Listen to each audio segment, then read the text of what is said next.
हाँ जी प्यारे बच्चों, नमस्कार।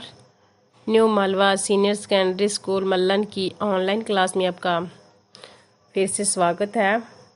हाँ जी बच्चों, हमने सूखी डाली लेसन किया था, उसका कुछ भाग आज करेंगे हम, जिसका पेज नंबर 163, 164, 165 है।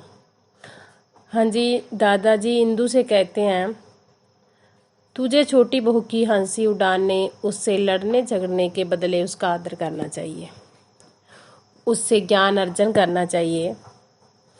तुम दोनों को मैं इस विषय पर विशेष कर सावधान रहने का आदेश करता हूँ। फिर हुक्का गुड़गुड़ाने लगते हैं। फिर क्षण भर बाद, अब तुम जाओ और देखो, फिर मुझे शिकायत का अवसर न मिले। गला भराता है। यही मेरी आकांक्षा है कि सब डालियां साथ साथ बढ़े, फले फूले, जीवन की सुखद शीतल वायु के स्पर्श से झूमे और सहराए। पेड़ से अलग होने वाली डाली की कल्पना ही मुझे सहरा देती है। फिर हुक्का गुड़गुड़ाने लगते हैं। हाँ जी इंदू, हमें क्षमा कीजिए दादाजी, हमारी ओर से आपको कभी शिकायत का अवसर न मिलेगा। दोनों चली जाती है। दादा कुछ देर हुक्का गुड़गुड़ाते हैं, फिर बाहर खेलने ते हुए बच्चों को आवाज देते हैं। बाशी, मल्लू, जगदीश, आओ आज तुम्हें एक कहानी सुनाए, बरगद के पेड़ और उसके बच्चों की।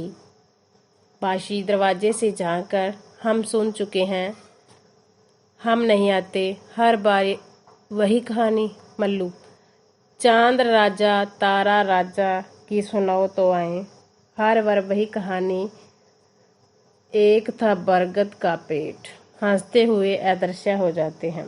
दादा हंसते हैं। यही कहानी तो कुटुंब का, समाज का, राष्ट्र का निर्माण करती है।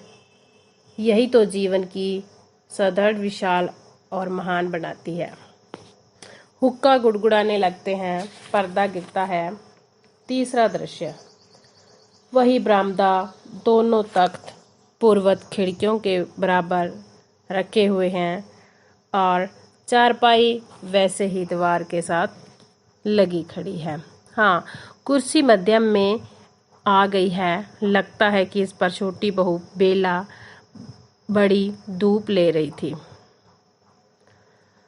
हाँ जी, किंतु पर्दा उठने पर वह अकुलता से बरामदे में घूमती हुई दिखाई देती है। एक हाथ में पुस्तक है, मानो पढ़ते पढ़ते कोई विचार आ जाने से उठकर घूमने लगी। हाँ जी बेला, अपने आप से, मैं किन लोगों में आ गई हूँ? ये कैसे लोग हैं, कुछ भी समझ नहीं पाती।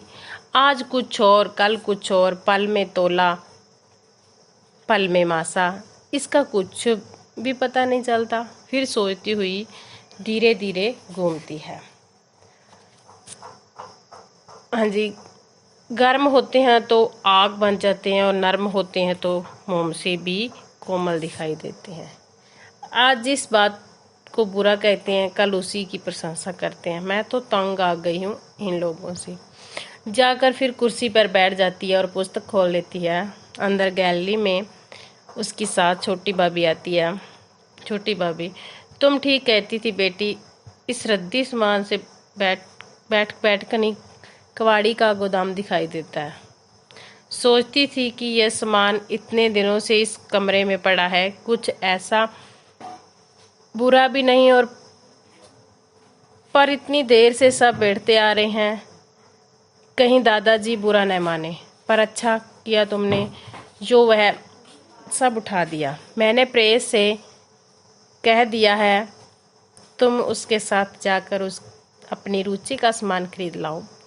यह सब मैं रजवा से कहकर सुरेश के कमरे में भिजवा देती हूँ।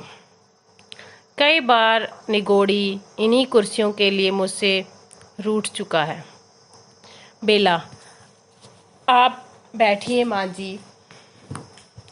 छोटी भाभी, सब बस तुम बैठो बेटी, मैं तो यूं ही तुम्हें इधर बैठे देखकर चली आई। अनाज पड़ा है, उसे फटकना है, मिर्चें पड़ी उन्हें कूटना है, मक्खन कई दिनों का इकट्ठा हो गया है उसका घी बनाना है, 20 दूसरे काम है और दिन डल रहा है। मैं सोचती थी तुमने मेरी बात का बुरा ना माना हो। वास्तव में बेटी रजवा मेरे पास आकर फूट फूट कर रो दी।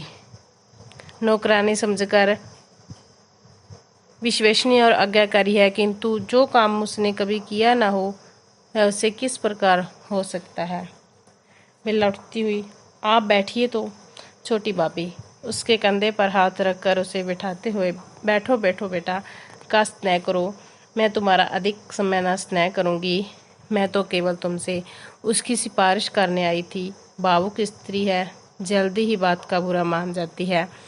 तुम जो करना कि जो ही नया फर्नीचर आ जाए अपने सामने लगवा कर रजवा को एक बार झाड़ना बुखारना सिखा देना, फिर वह गलती नहीं करेगी। न हो तो कभी मुझे बता देना, मैं उसे समझा दूंगी। हाँ जी बेला, नहीं नहीं आप। छोटी भाभी तुम पढ़ी लिखी समझदार हो बेटी, इसलिए तुमसे इतना कह दिया है। जो तुम न चाहो तो कोई दूसरा प्रबंध हो जाएगा। तुम इस बात की तनिक भी चिंता न करो, चलने कूदत होती है। बेला, आप बैठिए तो सही। छोटी भाभी, नहीं नहीं तुम अपना पढ़ो, मैं बेकार तुम्हारा समय नष्ट कर रही हूँ। चली जाती है।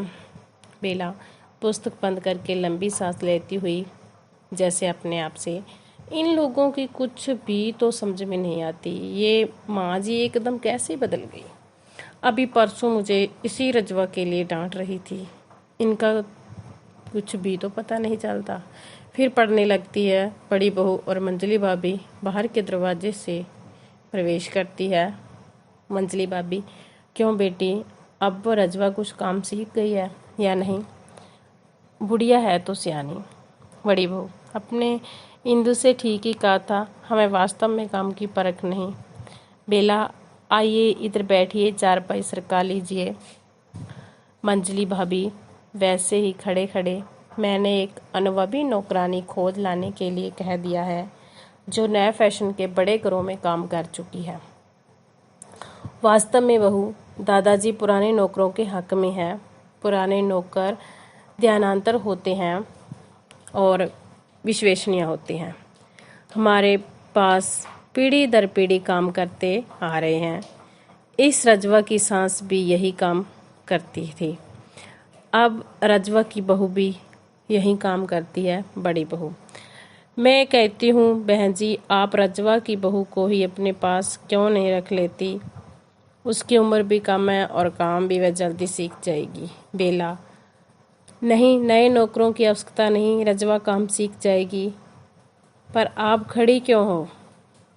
मंजली भाभी, हम तुम्हारा हर्ज नहीं करेंगी। बेला और भी चीरकर, मेरा कुछ हर्ज नहीं होता।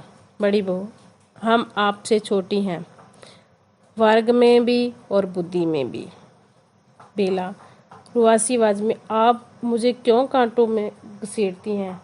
आप मेरे साथ क्यों पराओं का सा व्यवहार करती हैं? हाँ जी बेटा, इसकी कुछ वीडियो आपको बाद में भेजी जाएगी। हाँ जी, आपने इसे अच्छी तरह से पढ़ना है। हाँ जी, thanks, have a nice day.